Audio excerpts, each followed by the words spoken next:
ماہ شعبان اپنے اختتام کی طرف رواں دواں ہے۔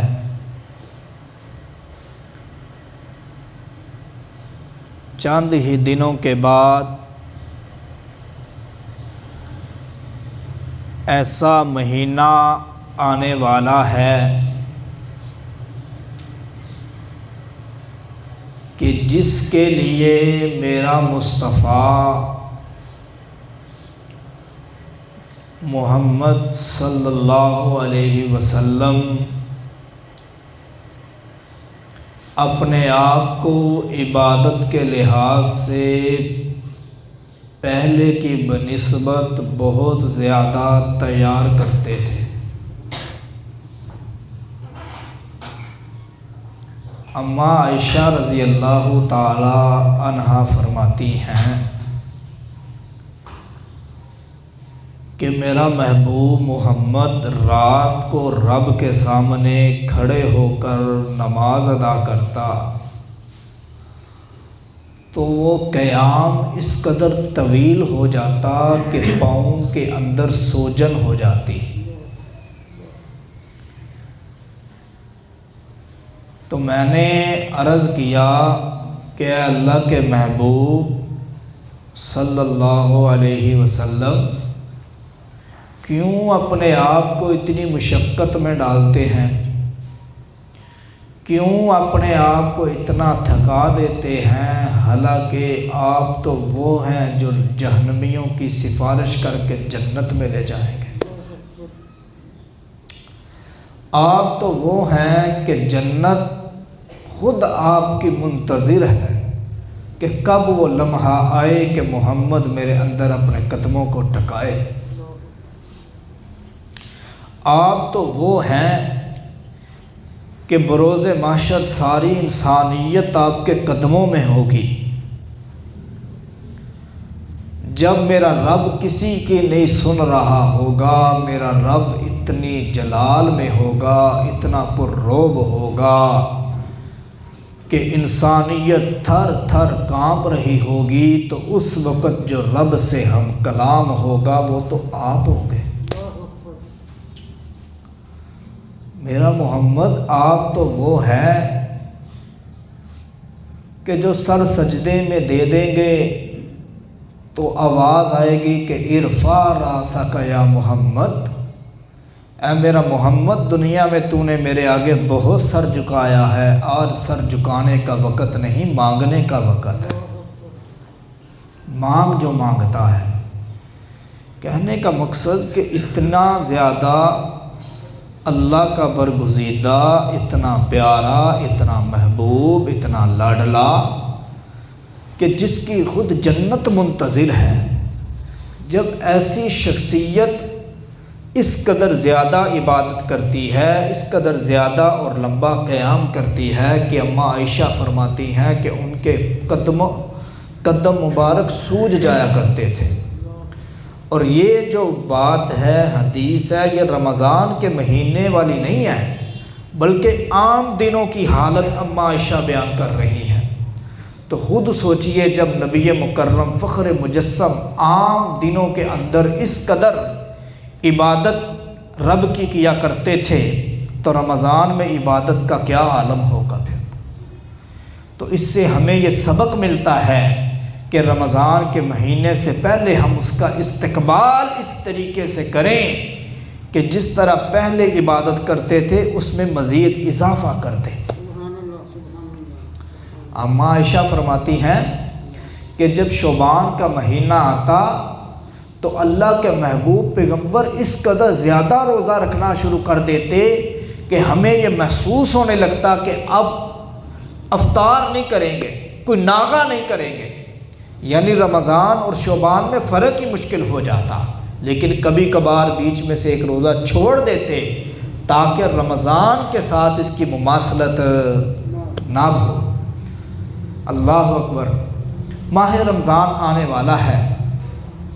قرآن پاک رمضان کے مہینے میں ہماری رہنمائی یہ کرتا ہے، اس کے حوالے سے میں تعلیم یہ دیتا ہے کہ اللہ فرماتا ہے یا ایھا الذین آمنوا، یہاں غور کیجئے گا، اللہ نے یہ نہیں کہا کہ یا ایھا الذین کفروا یا ایھا الیہود یا ایھا النصارى یا ایھا المجوس، نہیں، اللہ نے یہ بھی نہیں کہا کہ یا ایھا الناس، کہ ساری انسانیت جس مذہب سے بھی تمہارا تعلق ہے سنو میری بات، نہیں، اللہ نے کہا یا ایھا الذین آمنوا، اے ایمان والو میرا یہ مطالبہ تم سے ہے، میرا یہ حکم تم سے ہے، میرا یہ آرڈر تمہارے لیے ہے، کسی کافر کے لیے نہیں ہے۔ اللہ کیا آرڈر ہے جو تو نے خاص مسلمانوں کو مخاطب کیا ہے؟ اللہ فرماتا ہے کتب علیکم الصیام، میں نے تمہارے اوپر روزوں کو فرض کیا ہے۔ اے اللہ کیا یہ فرضیت صرف امت محمدیہ کے لیے ہے؟ فرمایا نہیں، یہ میرا طریقہ کما کتب علی الذین من قبلکم، تم سے پہلے جتنی بھی امتیں آئی ہیں، جتنے بھی مسلمان کلمہ گو اپنے اپنے وقت کے نبی کے گزرے ہیں، میں نے سب پر یہ روزے فرض کیے تھے۔ اے اللہ یہ جو تو صبح سحری کے وقت سے لے کر طلوع آفتاب سے لے کر غروب آفتاب تک افطاری تک ہمیں بھوکا پیاسا رہنے کا حکم دیتا ہے، ہمیں گناہوں سے رکنے کا حکم دیتا ہے، اے اللہ اس کا مقصد کیا ہے؟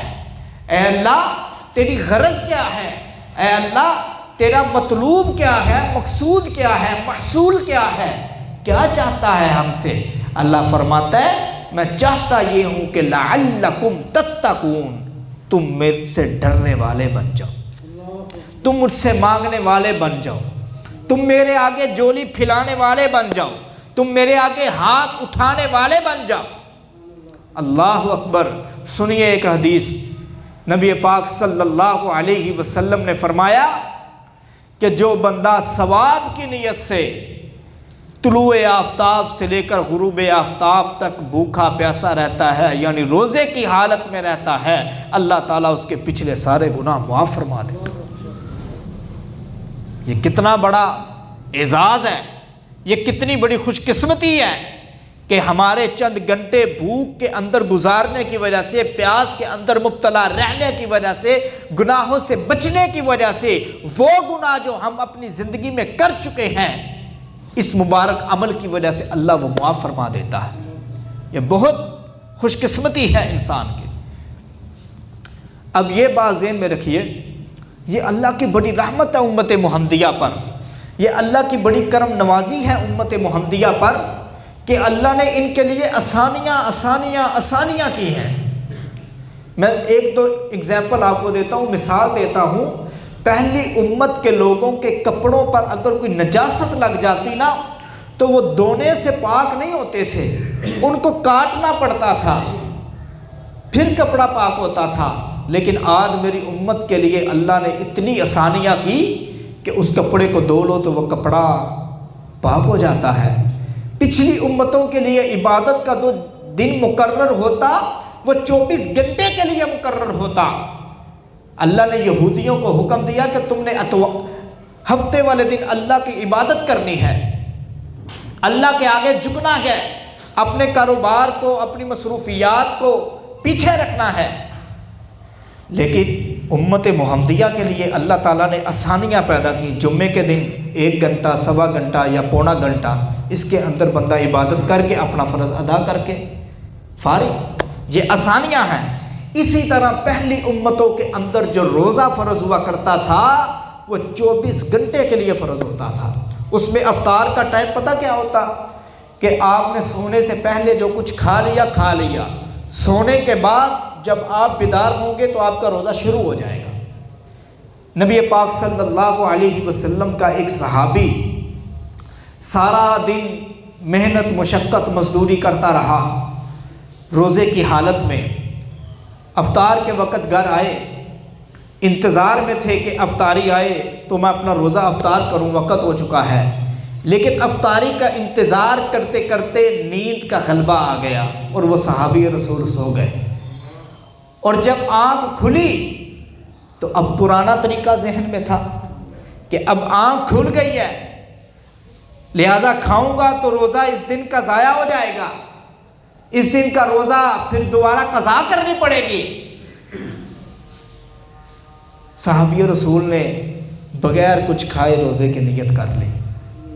اب سارا دن، ایک دن پہلے بھی روزے کی حالت میں کچھ نہیں کھایا، پھر اگلا دن بھی روزے کی حالت میں گزر رہا، تو پیاس کی شدت کی وجہ سے، بھوک کی شدت کی وجہ سے کبھی دائیں گرتے ہیں کبھی بائیں گرتے ہیں۔ اللہ کے نبی نے پوچھا، اے میرا صحابی خیر تو ہے، کیوں اتنا کمزور ہو گیا، کیوں دائیں بائیں گر رہا؟ کہا اللہ کے رسول یہ ماجرا ہوا ہے، کل بھی سارا دن روزے کی حالت میں رہا ہوں اور افطاری کے وقت مجھے نیند آ گئی، اور جب میں سو کر اٹھا،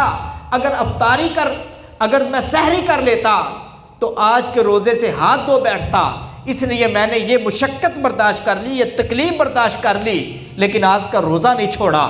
کیوں؟ انہوں نے نبی پاک صلی اللہ علیہ وسلم سے سن رکھا تھا، جو بندہ رمضان کے مہینے میں کوئی روزہ چھوڑ دیتا ہے، اس کا قضا ہو جاتا ہے، تو بعد میں اگرچہ ساری زندگی وہ روزے رکھتا رہے، لیکن وہ اتنا ثواب حاصل نہیں کر سکتا جتنا رمضان کے مہینے میں فرض روزے کا ثواب ہوتا ہے۔ اس لیے انہوں نے مشقت برداشت کی، انہوں نے پریشانی برداشت کی، کمزوری برداشت کی، لیکن وہ روزہ نہیں چھوڑا۔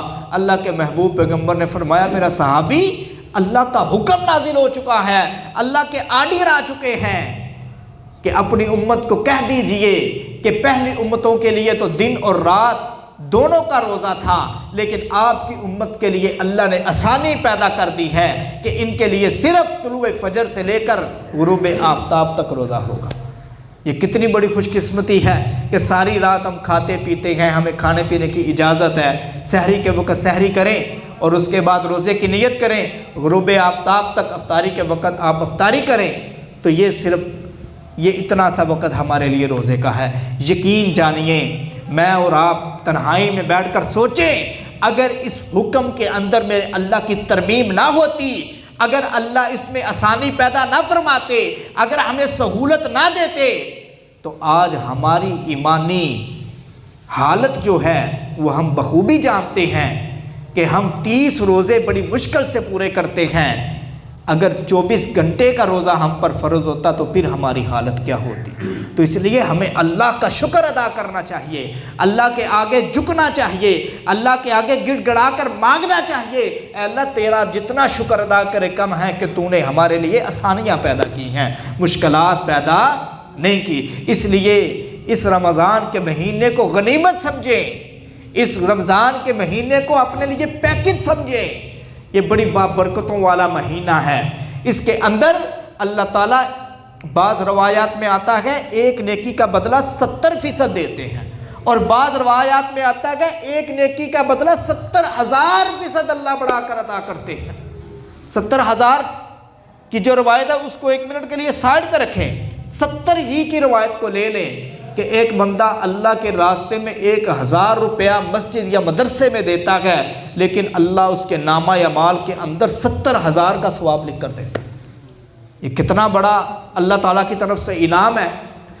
میں ایک روایت پڑھ رہا تھا مطالعہ میں کہ رمضان کے مہینے کے اندر جو بندہ اللہ تعالیٰ کے سامنے ایک سجدہ کرتا ہے، نفلی سجدہ، فرضی سجدے کی بات نہیں، اس کا تو اجر ہی بہت زیادہ ہے، ایک نفلی سجدہ کرتا ہے، یعنی وضو کی حالت میں ہے، اس نے نماز بھی نہیں شروع کی، اس نے رکوع بھی نہیں کیا، خالی سجدہ کر دیتا ہے، تو اس کے بدلے میں بھی اللہ اس کو 15 سونے کی عطا فرماتا ہے۔ دیکھیں رمضان کا مہینہ کس قدر مسلمانوں کے لیے رحمت بن کر آتا ہے، کس قدر مسلمانوں کے لیے انعام یافتہ بن کر آتا ہے، رب کا فضل بن کر آتا ہے کہ وہی نیکی جو رمضان سے پہلے اس کا اجر کچھ کم مل رہا ہے، جو ہی رمضان کا مہینہ شروع ہوتا ہے تو وہ دگنا تو کیا کئی فیصد زیادہ بڑھ کر اللہ تعالیٰ اس کو عطا کرتے ہیں۔ تو اس لیے اس مہینے کو ہم نے غنیمت سمجھنا ہے۔ اللہ اکبر۔ نبی پاک صلی اللہ علیہ وسلم نے فرمایا، اللہ نے میری امت کو 5 خصوصیات دی ہیں جو روزہ رکھتے ہیں، ان کے اندر اللہ تعالیٰ نے ان کو 5 انعام عطا کیے ہیں۔ سنیے وہ 5 انعام کون سے ہیں۔ اللہ کے نبی فرماتے ہیں میرا امتی دن بھر بھوکا رہتا ہے، دن بھر پیاسا رہتا ہے، جسم کے اندر کوئی چیز اترتی نہیں ہے، جس کی وجہ سے جسم ہیٹ اپ ہو جاتا ہے، گرم ہو جاتا ہے۔ آپ دیکھتے ہوں گے اگر افطاری کے وقت ٹھنڈا پانی آپ پی لیں تو جسم کا سارا نظام بھرم ہو جاتا ہے۔ کیوں؟ وہ جسم ہیٹ اپ ہوتا ہے، گرم ہوتا ہے اندر سے، اور گرم چیز کے اندر جب ٹھنڈی چیز کو ڈالا جائے تو پھر اس کے اثرات برے ہوتے ہیں، بیاناک ہوتے ہیں۔ اس لیے ڈاکٹر حضرات یہ مشورہ دیتے ہیں کہ کبھی افطاری کے وقت فوراً ٹھنڈا پانی نہ پئیں بلکہ نارمل پئیں۔ تو اللہ کے نبی نے فرمایا کہ جسم جب دن بھر بھوکا رہتا ہے، پیاسا رہتا ہے، اور جب بھوک اور پیاس کی وجہ سے جسم کے اندر جو تھوڑی سی بو آتی ہے وہ منہ کے رستے سے محسوس ہوتی ہے، جو در حقیقت اس کی بیماری نہیں ہوتی، وہ جسمانی بیماری کی وجہ سے منہ سے بدبو نہیں آتی جو بظاہر بدبو لگتی ہے، بلکہ وہ شدت پیاس اور شدت بھوک کی وجہ سے تھوڑی سی سمیل منہ کے اندر پیدا ہو جاتی ہے۔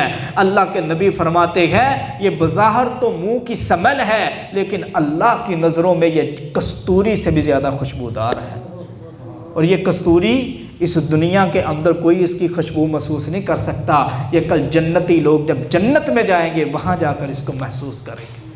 گویا کہ اللہ کے نبی نے فرمایا جنت کی خوشبو اس بندے کے منہ سے آتی ہے۔ کتنا بڑا یہ انعام ہے۔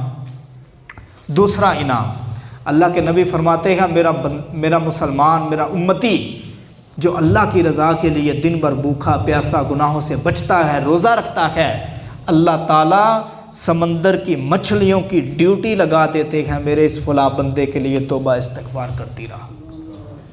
یہ کتنا بڑا اجر ہے۔ یہ چیزیں جب ہم اکیلے بیٹھے نا، اکیلے تنہائی میں بیٹھے، پھر ان کو سوچیں کہ یار یہ مچھلیوں کی ڈیوٹی اللہ نے لگا دی، یہ فرشتوں کی ڈیوٹی لگا دی، کیوں لگا دی؟ تو یقین کریں اینڈ یہ ہوگا کہ اللہ ہماری بخشش کے بہانے تلاش کرتا ہے کہ کس طرح میں اپنے ان بندوں کی بخشش کر دوں، کس طرح میں اپنے ان بندوں کو جہنم سے بچا کر جنت میں داخلہ نصیب فرما دوں۔ یہ اکیلے بیٹھ کر سوچیں نا، اب وہ مچھلی بے زبان، اب وہ مچھلی کو کسی نفع نقصان کا پتہ نہیں، اب وہ مچھلی دنیا کے کاموں سے بے خبر، اسے کچھ علم نہیں انسانی ضروریات کا، انسانوں کے معاملات کا، لیکن دیکھو ڈیوٹی کیا لگ رہی ہے کہ وہی انسان جو تجھے چبا کر اپنے پیٹ کے اندر اتار دیں گے انہی کے لیے توبہ استغفار کر۔ اب عقل نہیں مانتی، لیکن دیکھیں کہ اللہ کے نبی نے ہمیں کہا ہے تو ہمارا اس پر ایمان ہے کہ ہم روزہ رکھیں گے تو مچھلیاں ہمارے لیے دعا کریں گے۔ دو انعام ہو گئے۔ تیسرا انعام، نبی پاک صلی اللہ علیہ وسلم نے فرمایا جو اللہ کی رضا کے لیے دن بھر بھوکا پیاسا رہتا ہے، گناہوں سے بچا رہتا ہے، اللہ تعالیٰ اپنے ہاتھوں سے اس روزے دار کے لیے جنت کو تیار کرتے ہیں۔ کتنا بڑا اجر ہے کہ مرنا پتہ نہیں کب ہے، قیامت پتہ نہیں کب قائم ہونی ہے، لیکن ابھی سے اللہ نے ہمارے لیے جنت کو تیار کرنا شروع کر دیا ہے۔ پھر اللہ اس جنت کو حکم دیتے ہیں، اللہ کا حکم ہے، اللہ کا حکم ہے، پھر عام بندوں کو نہیں دے رہے جو اس میں سستی کر جاتے ہیں۔ اللہ نے حکم دیا نماز پڑھو لیکن کاروبار میں مصروف رہتے ہیں، اللہ نے حکم دیا کہ جھوٹ نہیں بولنا پھر بھی بولتے رہتے ہیں، اللہ نے حکم دیا رشوت نہیں کھانی پھر بھی کھاتے رہتے ہیں، سود نہیں کھانا پھر بھی کھاتے رہتے ہیں۔ ہم انسانوں کو اللہ حکم دیتا ہے، ہم اس میں سستی کر جاتے ہیں۔ اللہ ہمیں سستی سے بچائے۔ اللہ تعالیٰ کے جو احکامات ہیں ان کو دل و جان سے ادا کرنے کی اللہ میں توفیق عطا فرمائے۔ اللہ جنت کو حکم دیتے ہیں، کیا حکم؟ اے جنت خوب سنور جا، خوب سج جا، تیرے اندر میرا روزہ دار بندہ آنے والا ہے۔ تو یہ کتنی بڑی خوش قسمتی ہے، یہ کتنی خوش بختی ہے کہ چند گھنٹے ہم نے بھوک میں گزارنے ہیں، چند گھنٹے ہم نے پیاس میں گزارنے ہیں، چند گھنٹے ہم نے گناہوں کو اپنے اوپر حرام کر لینا ہے۔ جس طرح پانی پینا اپنے اوپر حرام کر دیا، کھانا کھانا اپنے اوپر حرام کر دیا، ایسے کہ جھوٹ بولنا اپنے اوپر حرام کر دیا، غیبت کرنا اپنے اوپر حرام کر دیا، دوسروں کو تنگ کرنا اپنے اوپر حرام کر دیا۔ اسی طرح جب ہم یہ عمل کریں گے تو ہم اس خوشخبری کے مستحق بن جائیں گے کہ جن کے بارے میں میرے مصطفیٰ نے فرمایا کہ اللہ کہتا ہے جنت خوب سنور جا، تیرے اندر میرا روزہ دار آنے والا ہے۔ 3 انعام ہو گئے۔ چوتھا انعام اللہ فرماتا ہے کہ وہ بندہ، وہ شخصیت جو تیرے دماغ کے اوپر ہر وقت غالب آتی رہتی تھی، جو ہر وقت تجھے نیکیوں سے پیچھے کر کے گناہوں کی طرف لے جاتی تھی، اس کو میں نے قید کر دیا۔ اور وہ کون ہے؟ شیطان۔ اب یہاں پر ایک سوال پیدا ہوتا ہے۔ سوال یہ پیدا ہوتا ہے کہ رمضان کے اندر بھی لوگ جھوٹ بولتے ہیں، رمضان کے اندر بھی لوگ غیبتیں کرتے ہیں، رمضان کے اندر بھی لوگ چغلیاں کرتے ہیں، سود کھاتے ہیں، ماں باپ کی نافرمانی کرتے ہیں، شرک کرتے ہیں، یہ سارے گناہ ہوتے ہیں۔ شیطان تو قید ہے، شیطان تو قید ہے، پھر کیسے یہ سارے گناہ ہو گئے؟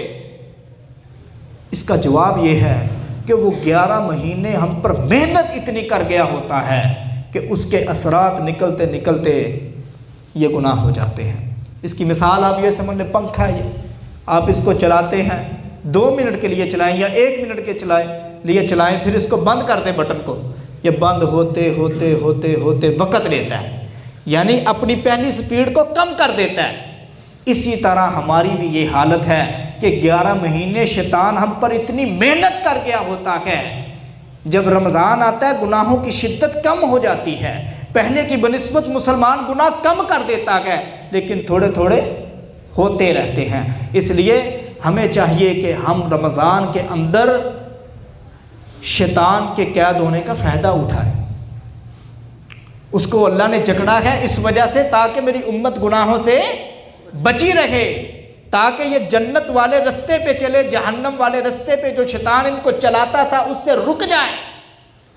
تو اس لیے اس ماہ رمضان کو اپنے لیے غنیمت سمجھیں کہ وہ جو ہمارے دماغ پہ، ہماری عقل پہ، ہماری سوچ پہ ہر وقت غالب رہتا تھا، اب وہ غالب نہیں ہے بلکہ نیکیوں کے زیادہ مواقع ہیں، تو ہم اس کا فائدہ اٹھاتے ہوئے جنت کے رستے کو اپنے لیے آسان کریں۔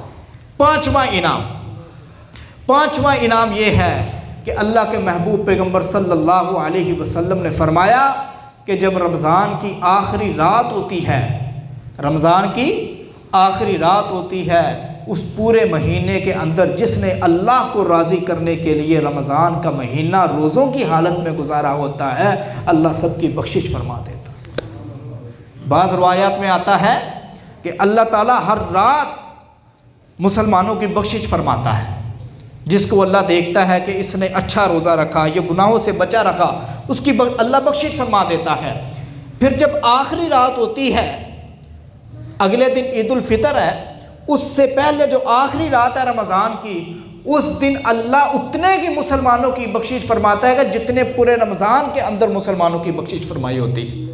یعنی اگر 30 روزے ہیں تو 29 روزوں میں جتنے مسلمانوں کی بخشش اللہ نے کی ہے، وہ سب کی تعداد کے برابر اس آخری رات میں اللہ ان کی بخشش فرما دیتا ہے۔ تو اللہ سے دعا ہے کہ اللہ میرا اور آپ کا شمار ان لوگوں میں کرے جن کی اللہ رمضان کے اندر بخشش فرماتا ہے۔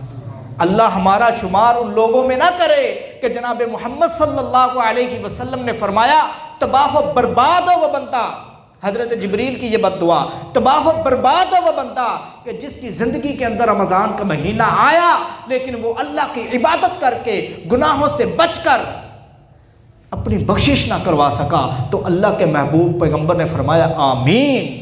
اب آپ خود سوچئے کہ جو بندہ رمضان کا مہینہ پا لینے کے باوجود اپنے آپ کو جنتی نہیں بنا سکا، اپنے آپ کو جنت کا مستحق نہیں بنا سکا، اپنے آپ کو اس قابل نہیں بنا سکا کہ محبوب کے ہاتھوں سے حوض کوثر پیے، اپنے آپ کو اس قابل نہیں بنا سکا کہ پل صراع سے بجلی کسی تیزی سے گزرے، اپنے آپ کو اس قابل نہیں بنا سکا کہ دائیں ہاتھ میں نامہ اعمال رہے، اپنے آپ کو اس قابل نہیں بنا سکا کہ میرے محبوب نے فرمایا کہ جنت کے 8 دروازے ہیں، سچ بولنے والے علیحدہ دروازے سے جائیں گے، غیبت سے بچنے والے علیحدہ دروازے سے جائیں گے، جو روزہ رکھنے والے ہیں وہ باب الریان سے جائیں گے۔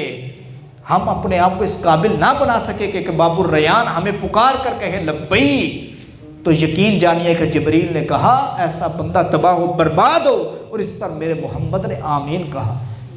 اللہ سے دعا ہے کہ اللہ اس مہینے کو ہمارے لیے بخشش کا ذریعہ بنا۔ اللہ اکبر۔ اسی طرح نبی پاک صلی اللہ علیہ وسلم کا فرمان ہے اور اس سے ایک ہماری غلط فہمی دور ہوتی ہے۔ آج ہمارا یہ ذہن بن چکا ہے، ہمارا یہ مطمع نظر بن چکا ہے کہ روزہ نام ہے صرف طلوع آفتاب سے لے کر غروب آفتاب تک، یعنی سحری کے وقت سے لے کر افطاری تک کچھ کھانا نہیں ہے، کچھ پینا نہیں ہے۔ اگر کچھ کھا لیا، کچھ پی لیا تو روزہ ٹوٹ گیا۔ یہ بہت بڑی غلط فہمی۔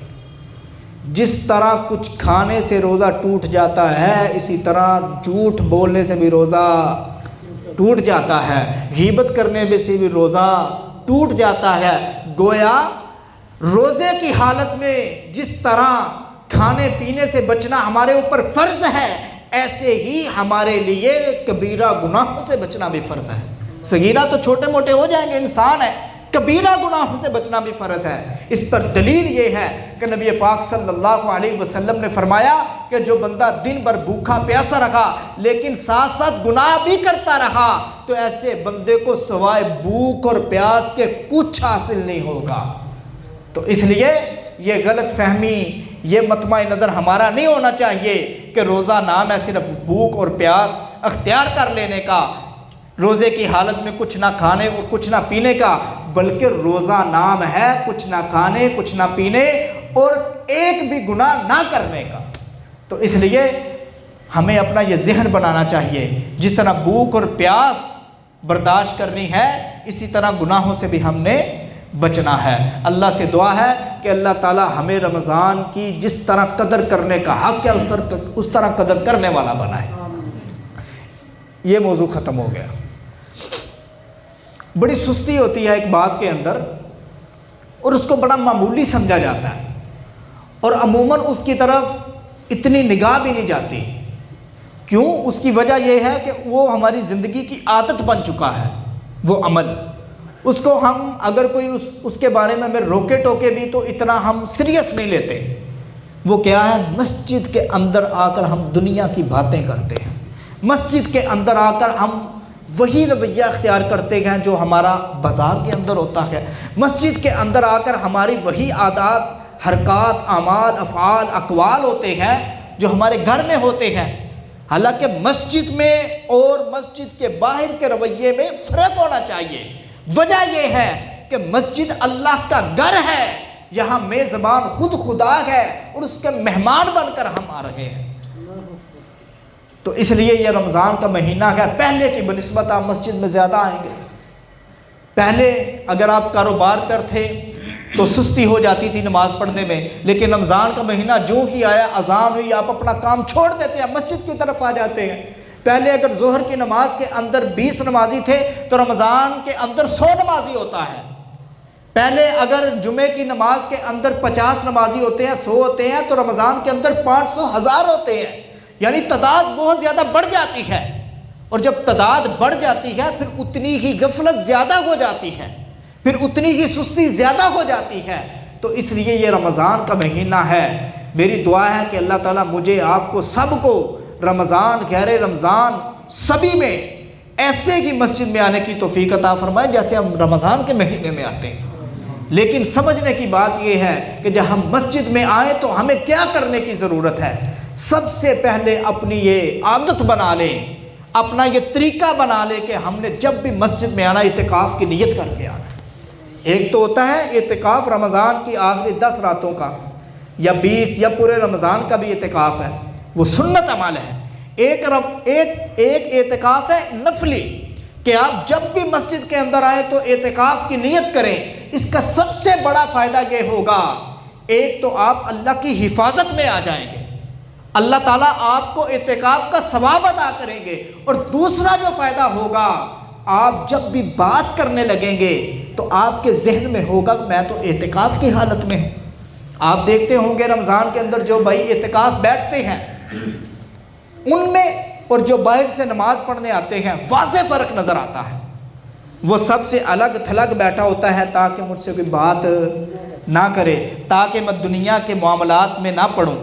تو اس لیے جس طرح رمضان کے اندر اعتکاف بیٹھنے والوں کی حالت ہوتی ہے، یہی حالت ہماری ہر اس وقت ہونی چاہیے جب ہم مسجد کے اندر آتے ہیں۔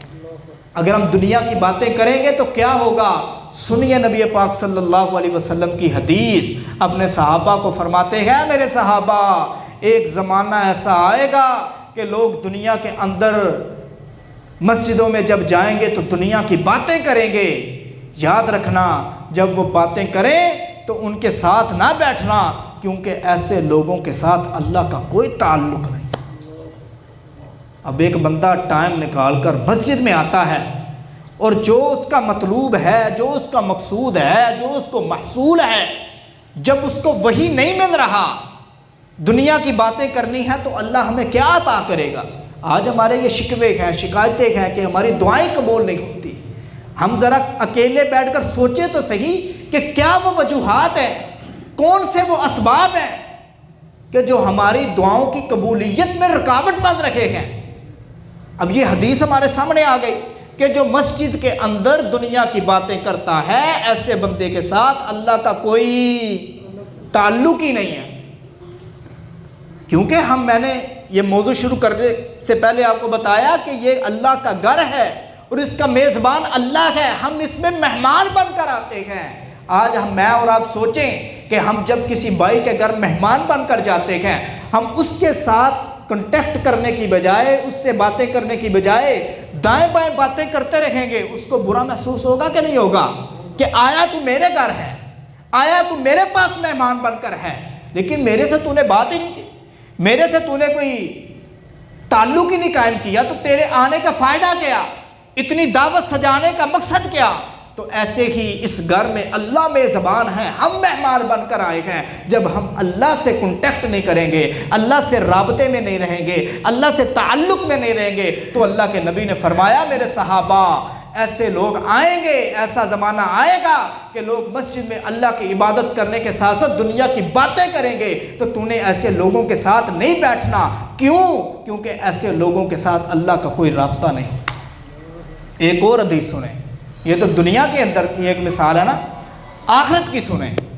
ایک جانور آئے گا جہنم کا، صدا لگائے گا اَیْنَ مَنْ حَارَبَ اللَّهَ، کہاں ہے اللہ سے لڑائی کرنے والے، اللہ سے جھگڑا کرنے والے؟ سب دیکھیں گے اللہ سے لڑائی کون کر سکتا ہے؟ کس میں جرت، کس میں طاقت کہ اللہ سے دست و گریباں ہو، اللہ سے لڑائی کرے؟ ہمیں سمجھا مقصد کیا تیرا یہ بات کرنے کا؟ وہ جانور کہے گا اس کا مطلب یہ ہے کہ کہاں ہیں وہ لوگ جو دنیا کے اندر اللہ کے گھر میں بیٹھ کر باتیں کیا کرتے تھے؟ پھر وہ لوگ سامنے لائے جائیں گے، وہ جانور ان کو اپنے منہ کے راستے سے اپنے پیٹ میں اتارے گا، پھر جہنم میں لے جا کر پیشاب کے ذریعے ان کو جہنم میں پھینکے. تو اس لیے میں نے اکثر یہ میں آیت آپ کے سامنے پڑھتا ہوں کہ اِنَّا هَدَيْنَاهُ السَّبِيلَ اِمَّا شَاكِرًا وَإِمَّا كَفُورًا. اللہ کہتا ہے میرا بندہ، اے میرا نام لیوا، اے کلمہ گو، اے مسلمان، اے میرے نبی کی امت، اے میرا محبوب، اے میرا لاڈلا، میں نے تجھے رستے دکھا دیے ہیں، جنت میں جانے کا بھی، جہنم میں جانے کا بھی. اب فیصلہ تو نے کرنا. ابھی میں راستے میں آ رہا ایک بات میرے ذہن میں آئی.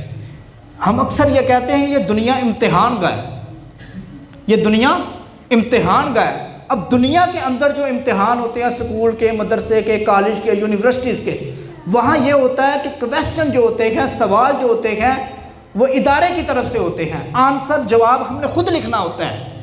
ہاں ایسا ہی ہوتا ہے نا، جو اس کا اچھا جواب دے گا وہ جواب کے متعلق اسے مارکس مل جائیں گے، نمبر مل جائیں گے. لیکن یہ جو ہمارا امتحان ہے، سب مسلمانوں کا، پوری انسانیت کا جو امتحان ہے، یہ ایک انوکھا امتحان ہے. یہ تو مشکل امتحان میں سمجھتا ہوں ہے ہی نہیں ہے. کس وجہ سے؟ اللہ نے آنسر اور کویسچن خود ہمیں دے دیے، یعنی سوال بھی ہمیں دے دیا کیا؟ جنت کیسے ملے گی؟ ساتھ اللہ نے جواب بھی دے دیا اچھے کام کرو گے تو جنت مل جائے، جھوٹ بولو گے تو جہنم ملے گی، سچ بولو گے جنت ملے گی، رشوت کھاؤ گے جہنم ملے گی، رشوت سے بچو گے تو جنت ملے گی، شرک کرو گے تو جہنم ملے گی، توحید پر رہو گے تو جنت ملے گی. یہ سارا بایو ڈاٹا اللہ نے ہمیں دے دیا. ہماری ذمہ داری صرف یہ ہے کہ ہم نے اس کو حل کرنا ہے. حل کیا؟ ہم نے اس پر عمل کرنا ہے. جتنا زیادہ ہمارا عمل ہوگا اتنے ہی زیادہ ہم جنت کے حقدار بن جائیں گے. تو اس لیے اللہ تعالیٰ نے، میں نے پہلے بھی اس جمعے کی تمہید میں نے بولا، اللہ نے امت محمدیہ کے لیے بڑی آسانیاں کی. اللہ نے، اللہ کا انداز اگر ہم قرآن پڑھ کر دیکھیں، حدیث پڑھ کو ہم مطالعہ کر کے دیکھیں تو محسوس یہ ہوتا ہے، معلوم یہ ہوتا ہے کہ اللہ بہانے تلاش کرتا ہے کہ کس طرح میں اپنے بندوں کو جہنم سے بچاؤں اور جنت میں داخلہ دوں۔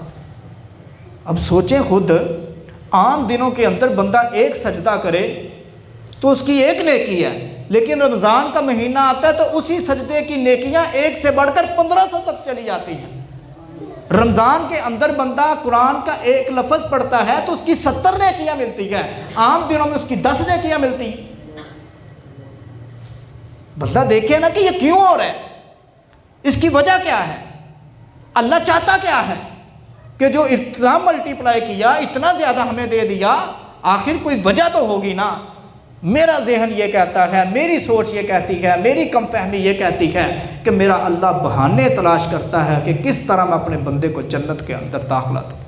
تو اس لیے یہ رمضان کا مہینہ آ رہا ہے، اس کو ہم اپنی بخشش کا ذریعہ بنائیں، نہ کہ اپنے نبی کی اس بد دعا کا مستحق بنے کہ جس کے بارے میں جبریل نے کہا تھا کہ تباہ و برباد ہو وہ بندہ کہ جس کی زندگی کے اندر رمضان کا مہینہ آیا، اس کے باوجود وہ جنتی نہ بن سکا۔ تو اللہ کے محبوب پیغمبر نے فرمایا آمین۔ اللہ سے دعا ہے کہ اللہ تعالی ہمیں ایسے عمل کرنے والا بنائے کہ یہ رمضان ہمارے لیے جنت کا ذریعہ بن جائے۔ وما علینا الا البلاغ۔